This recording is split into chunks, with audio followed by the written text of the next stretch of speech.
Hello everyone, this is MJ and you are at my channel called Reading This Life. My channel is where we talk fiction, friends, and fun. Today is Tuesday and let's do a tag.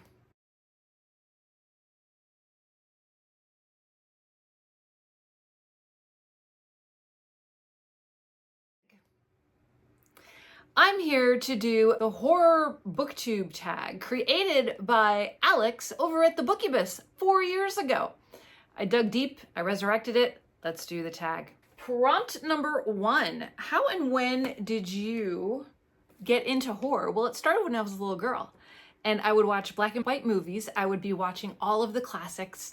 I would be watching The Creature from the Black Lagoon, Vincent Price, Bela Lugosi, Lon Chaney, Christopher Lee, you name them, they were household staples for me and I loved every minute of it. And my parents didn't mind that I was watching it, which kind of is interesting, but absolutely love the vibe of them. Plan 9 from Outer Space was one of my favorite movies ever, until I watched it again later in life.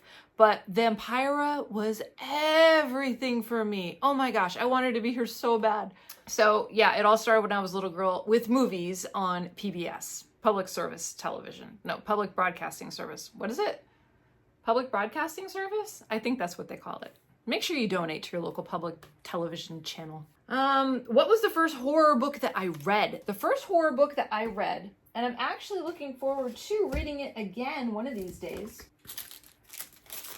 Clive Barker, Cabal, and Lord of Illusions, but it's Cabal. Cabal is the story that follows the movie Nightbreed. The movie Nightbreed is one of my absolute favorite movies, and I just love it. Chef's kiss perfection. The story holds up today. The special effects, maybe not so much. David Cronenberg is in it. He plays a baddie. It was directed by Clive Barker, and I believe it's free streaming on Tubi or one of those channels, so check it out. It's really, really good. It's crazy and it's good.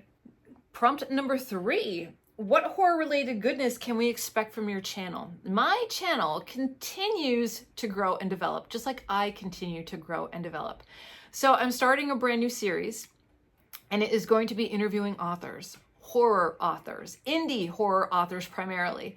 So I have my first interview coming up this weekend, and that is with Steve Stredd. Steve Stredd is the author of Father of Lies, and he also has a new book coming out in June, a new novella, which is just mind-blowingly good.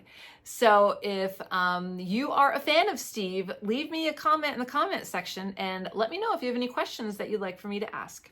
I have another author lined up for a date in June, and then I'm still working on a bigger author, and we'll see if we can get that one done. So it'll be a lot of fun. So if you love horror, make sure that you subscribe to my channel.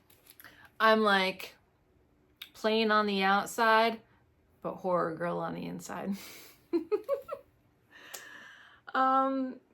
Do you have any favorite themes or subgenres with horror? Yes, I love me some good werewolves. Oh, I love a good werewolf book. I love vampires. I love demons. I love books about possession, but not all books about possession. I love certain books about possession. It's got to be on my terms. So I'm never going to read The Exorcist. I know the story. I know what happened. I was a Roman Catholic kid, you know. We know. It was a family event when you had to watch the movie. And so I like a Sarah Grand possession. I love the Book of the Most Precious Substance possession. I love that type of possession where you're not sure exactly what's going on. That's what I love. I love a Constantine type possession. Love it. And occult detectives too. Occult detectives they got my heart. Name an underrated horror novel or author. An underrated horror novel or author. I don't know. I'm gonna say maybe Victor LaValle. Is he underrated? Wendy Dalrymple. Wendy Dalrymple is another indie author. She's fantastic. So if you love horror, but you love a little something else, like an Elle vibe, like a little bit of fashion, a little bit of girly horror, Wendy Dalrymple could be a perfect pick for you. fantastic. Love her stuff. I've read 2 of her books so far. I'm looking forward to more. But they've all just been completely enjoyable. It's like Gossip Girl, but make it evil. Okay. Name an overrated horror author or novel. I'm going to say House of Leaves. Y'all know I was going to say that. Dean Koontz. No thanks. Pass. Recommend 3 of my favorite horror novels. Okay, so we have what I've just read, which is Pet Sematary. Fantastic. Fantastic. My 4th Stephen King that I've read.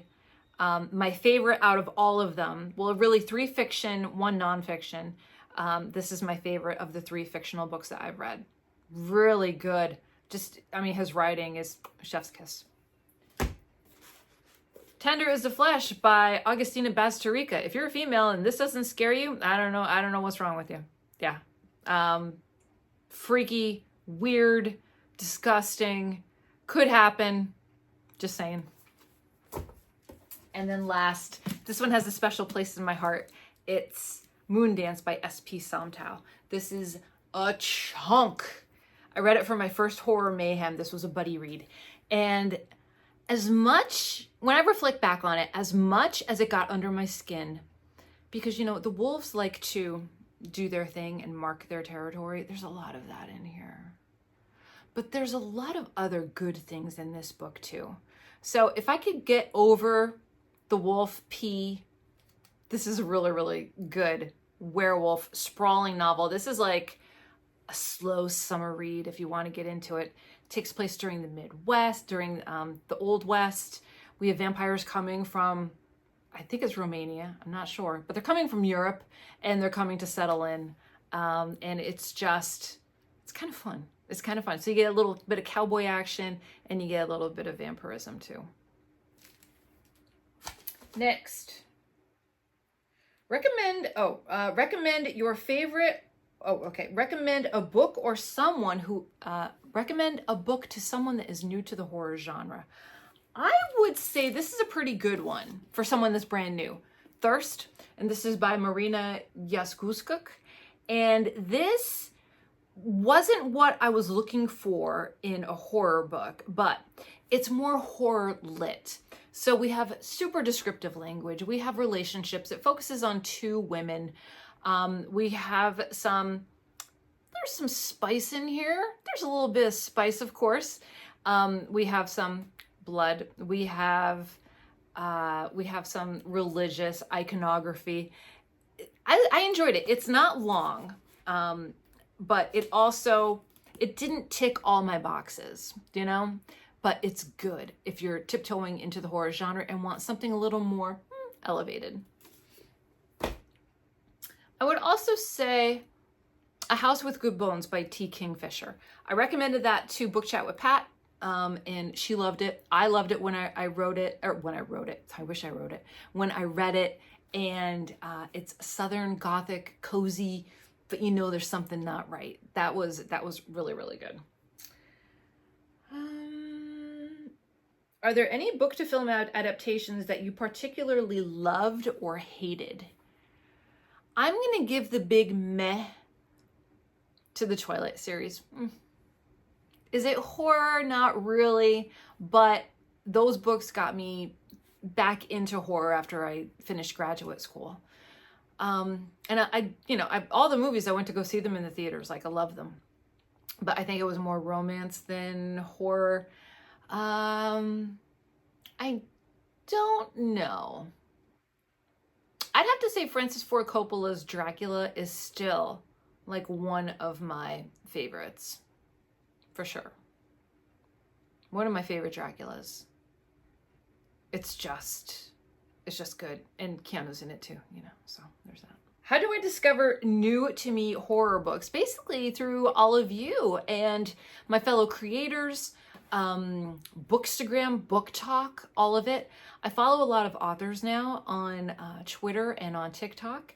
And I also follow publisher Publishers Marketplace, which makes announcements of book deals, because, you know, being an aspiring writer, I kind of have to get, you know, my feet wet and learn the ropes and learn what happens. And I'd still like to know what a nice deal means. When you see what a nice deal means, what does it mean to you if you're a writer?